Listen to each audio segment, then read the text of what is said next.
안녕하세요. 2024년 9월 22일 일요일 교과 나눔 시간에 오신 여러분들을 진심으로 환영합니다.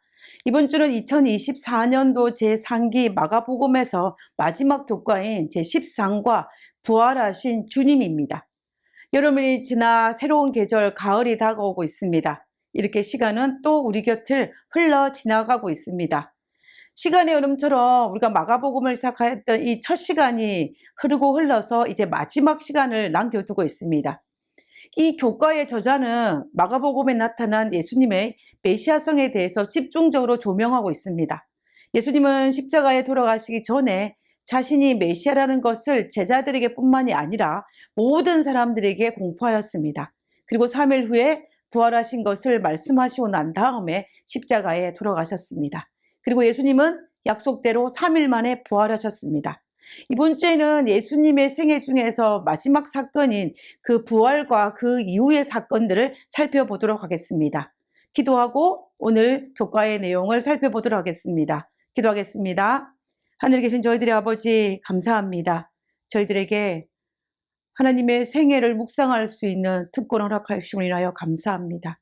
예수님의 생애를 통하여서 우리의 삶이 변화되고 예수님의 생애를 통하여서 우리 삶이 예수님을 닮아가는 저희들 될 수 있도록 주여 도와주시옵소서. 특별히 이번 주는 예수님의 마지막 부활 사건을 다루겠습니다. 아버지, 그 소망과 영광스러운 그 부활을 통하여서 우리에게도 새로운 희망과 또 새로운 소망을 가지고 살아갈 수 있는 저희들 될 수 있도록 도와주시옵소서. 이 시간도 우리와 함께 하시옵기를 간구드리오며 거룩하신 예수님의 이름으로 기도드렸습니다. 아멘. 기억절에 있는 말씀을 읽고 시작하도록 하겠습니다. 마가복음 16장 6절입니다. 놀라지 말라, 너희가 십자가에 못 박히신 나사렛 예수를 찾는구나. 그가 살아나셨고 여기 계시지 아니하니라. 보라, 그를 두었던 곳이니라. 예수님께서 금요일 오후에 십자가에서 운명하셨습니다. 구약에 예언한 그대로 예수님은 유월절 어린 양으로 운명하셨고 성전의 양은 도망을 갔으며 휘장은 찢어졌습니다. 불과 며칠 전만 해도 호산나를 외치며 예수님께서 이스라엘의 왕이 되리라는 환호성을 외쳤던 사람들은 이제 힘없이 십자가에 처형되어지고 요셉의 무덤에 안치되는 것을 바라보았습니다.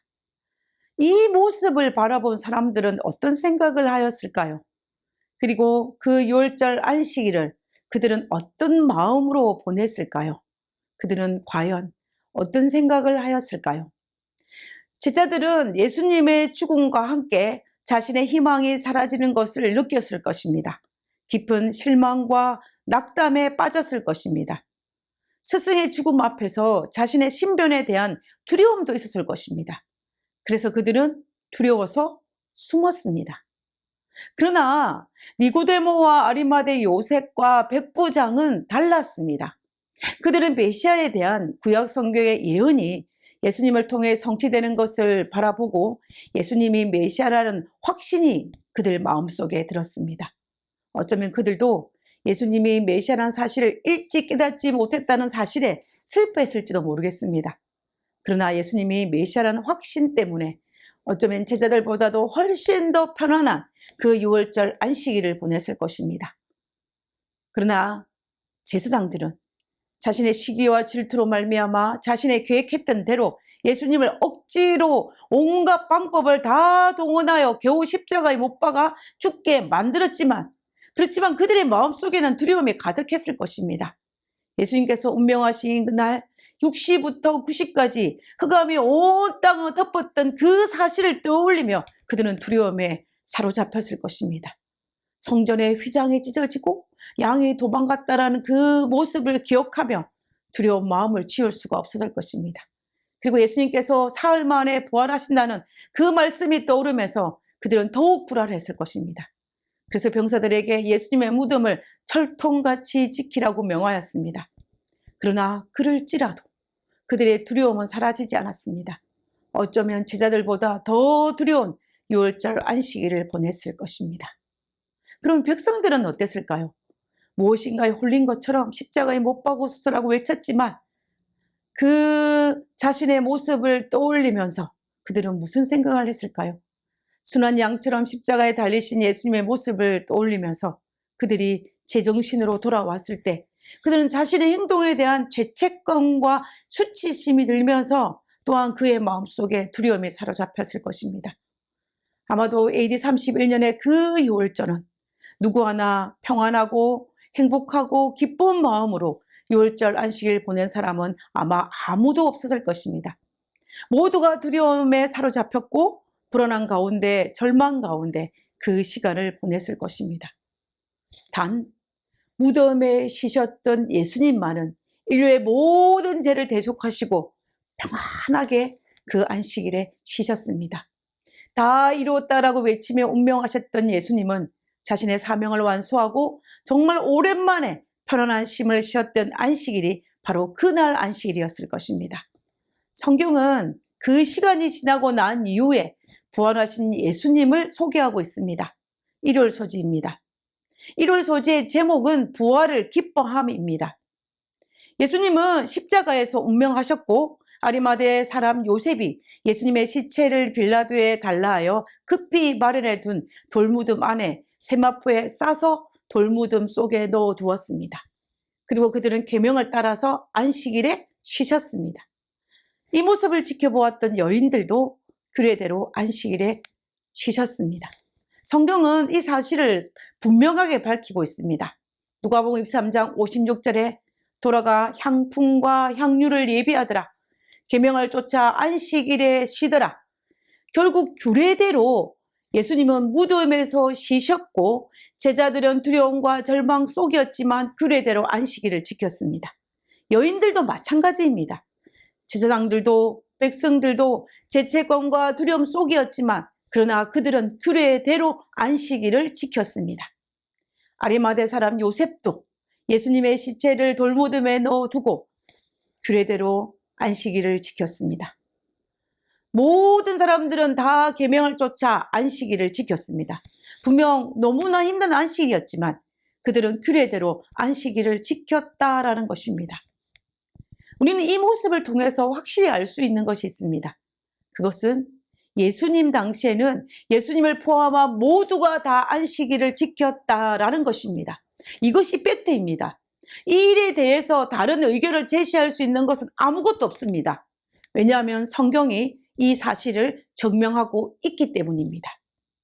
그리고 마침내 안식 후 첫날 이른 새벽에 예수님은 부활하셨습니다. 예수님의 부활은 기독교의 기둥입니다. 예수님의 부활이 없었다면 우리에겐 아무런 희망이 없습니다. 만약 예수님께서 부활하지 아니하셨다면 우리는 또 다른 메시아를 기다려야만 합니다. 예수님은 우리의 메시아가 아닙니다. 그러나 예수님은 죽음의 권세를 이기시고 부활하셨습니다. 예수님께서 부활하셨기 때문에 예수님을 믿고 순종하는 우리에게는 부활의 소망이 있는 것입니다. 예수님의 부활은 우리에게 주실 수 있는 승리의 보증입니다. 그러므로 우리가 예수님의 부활을 기뻐할 수밖에 없습니다. 그러므로 우리는 예수님의 부활을 기념해야 합니다. 성경은 우리에게 예수님의 부활을 어떻게 기념하라고 하였을까요? 사람들의 말이 아닌 성경이 도대체 무엇이라고 말했는지 우리는 찾아볼 필요가 있습니다. 로마서 6장입니다.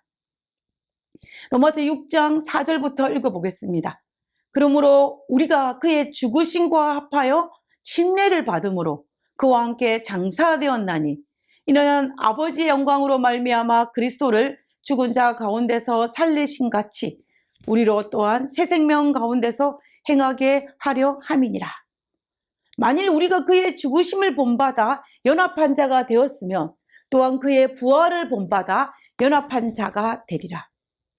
여기에 분명히 예수님의 죽으심과 부활을 본받아, 즉 기념하여서 침례를 받으라라고 했습니다. 성경은 분명하게 부활을 기념하여 침례를 받으라라고 이야기하고 있는 것입니다. 우리는 침례를 통하여서 예수님의 죽으심과 장사되심과 부활을 기념해야 합니다. 이것이 성경이 우리에게 말해주는 것입니다. 성경 그 어디에도 어떤 이들이 말하고 있는 것처럼 부활을 기념하여 일요일에 예배 드리라는 말이 없습니다.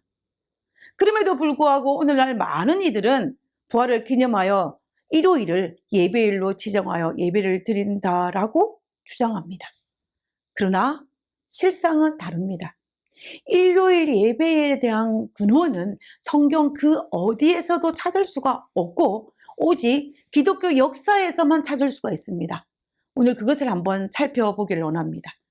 기독교 역사를 살펴보면 2세기 초엽 로마의 황제였던 이 하드리아누스가 황제 숭배를 강요하고 예루살렘 성에 이방신 주피터 신전을 건립하였습니다. 이에 유대인들이 분노하여서 이 대규모 유대인 반란을 일으켰습니다. 황제는 유대인 반란을 진압하기 위해서 이 세베리우스 장군과 정예 부대를 파견했습니다. 유대인들은 이 로마 군대를 앵크리지 계곡으로 유인하여서 매복 작전을 통하여서 이 정예 부대를 괴멸시켰습니다.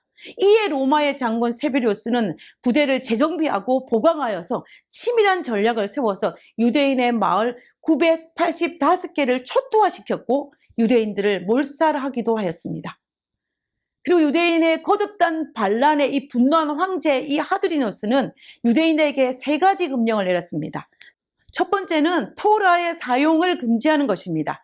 그리고 2번째는 할례를 금지하는 것입니다. 그리고 3번째는 안식일 예배를 금지하는 것입니다. 이 금지령을 어기게 되면 사형으로 다스린다고 엄포를 내렸습니다. 근데 이 금지령은 로마 제국 내에 거주하는 기독교인들에게 문제가 발생하였습니다. 왜냐하면 이 기독교인들 중에는 유대인도 있었지만 기독교로 개종한 이방인도 있었기 때문입니다. 이 금지령 속에 포함되어 있는 안식일에 지킨다는 것은 이 기독교로 개종한 이 이방인들에게 문제가 되었습니다. 당시 로마 제국 내에는 기독교도들과 유대교가 공존하고 있었기 때문에 이 나라의 위정자들은 기독교와 유대인교를 같이 취급했습니다. 그러므로 안식일 금지령 때문에 교회 안은 여러 가지 많은 문제가 발생할 수밖에 없게 된 것입니다. 당시 로마 제국에서 환영을 받은 종교는 일요일을 성일로 지키는 이 미트라교라는 교가 있었습니다.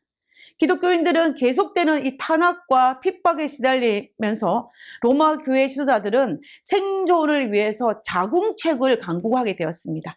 바로 유대인들과 차별화되어 로마 이교도들과의 어떤 동질화시키는 과정이었습니다. 이 로마 교회는 그리스도의 계명인 안식일을 그저 유대인의 안식일로 치부하고 안식일 대신에 일요일, 태양신을 섬겼던 그 일요일을 예배일로 바꾸자 하는 의견들이 교회 안에 슬그머니 들어오게 되었습니다. 이처럼 현실적인 박해를 피하기 위해서 타협으로 예배일을 바꾸게 된 것입니다. 그러면서 주 150년경부터 로마를 중심으로 서방교회는 새 언약의 안식일을 폐지시키는 일요일을 예배의 날로 지키게 되었습니다. 이런 시대적 분위기 속에서 313년에 이 콘스탄티누스 1세는 밀라노 칙령을 통하여서 기독교는 로마의 다른 종교들처럼 로마의 한 종교로 인정받았습니다. 황제는 교회를 위한 지원도 아낌없이 베풀었습니다. 박해시대에 몰수되었던 교회의 재산을 돌려주고 제국의 교회 행정직에 이 기독교인들을 배치시켰습니다. 기독교를 속박했던 법률도 모두 폐지되었습니다. 그 이후에 321년 3월 7일 콘스탄티누스 1세는 일요일을 공식적인 국가 공휴일을 선포하며 다음과 같이 말했습니다. 321년에 콘스탄틴이 일주일의 첫날을 휴일로 정했을 때 그는 그날을 태양의 숭배일이라고 명명했다. 모든 재판관과 시민 그리고 기술자들은 존엄한 태양의 날에 쉬어야 한다. 이 말씀은 교회사에 기록되어 있는 내용입니다. 그리고 교회에서도 325년에 니케아 종교회의에서 주의 죽으심을 기념하는 성찬식을 일요일에 하도록 결의했고 343년에 사르디카의 종교회의에서 일요일을 주의 날로 개칭하였습니다. 그리고 마침내 364년 라오디게아 종교회의에서 일요일 준시를 공식적으로 인준하며 그리스도인들은 주의 날 일요일을 특별히 존중히 여기고 안식일에는 일해야 하며 안식일을 지키며 그리스도로부터 저주를 받을 것이라는 내용의 종교법을 선언하기도 하였습니다. 이것이 역사입니다. 일요일 예배는 성경에 어디에도 그 근거를 찾아볼 수 없는지만은 그러나 사람들의 여러 상황과 형편에 의해서 인간에 의해서 제정되어졌다는 것을 우리는 알 수가 있습니다. 예수님께서 일요일에 부활하셨다고 하여서 그것을 일요일을 예배일로 바꿀 수 있는 권한은 인간에게는 없습니다. 우리는 성경의 가르침을 따라 부활을 기념하여 침례를 받아야 하며 십계명을 따라서 안식일을 예배일로 예배를 드려야 합니다. 179페이지에 있는 영감의 교훈을 읽고 오늘 교과를 마치고자 합니다. 성서적 뒷받침이 없는 일. 일요일에 그리스도께서 부활하셨으므로 그날이 그리스도인의 안식일이라고 주장한다. 그러나 아무런 성서적 뒷받침이 없다. 그리스도나 제자들은 이날을 결코 그처럼 존중하지 않았다. 기독교의 제도로 일요일을 준수하는 일의 기원은 사도 바울 시대에 이미 시작된 불법의 비밀이었다. 그러면 어디서 또는 언제 주께서 법안권이 낳은 이 자식을 양자로 삼으셨는가? 성경에 아무 근거가 없는 이런 변경에 무슨 적당한 이유를 붙일 수 있겠는가? 기도하겠습니다.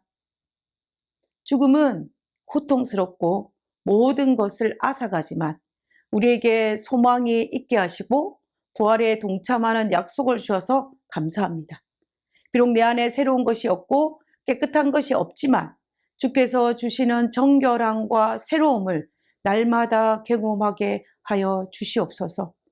하늘에 계신 저희들의 아버지, 예수님의 십자가의 죽으심이 우리에게 절망이 되지 아니하고 소망이 되게 하신 하나님의 은혜로 인하여 감사합니다.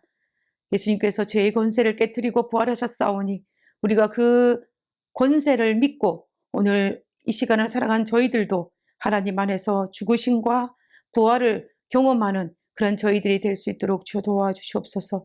오늘의 삶이 예수님의 생애를 묵상하는 생애가 되게 하시고 오늘 하루의 삶 또한 그러한 삶을 살 수 있도록 하시옵기를 거룩하신 예수님의 이름으로 기도드렸습니다.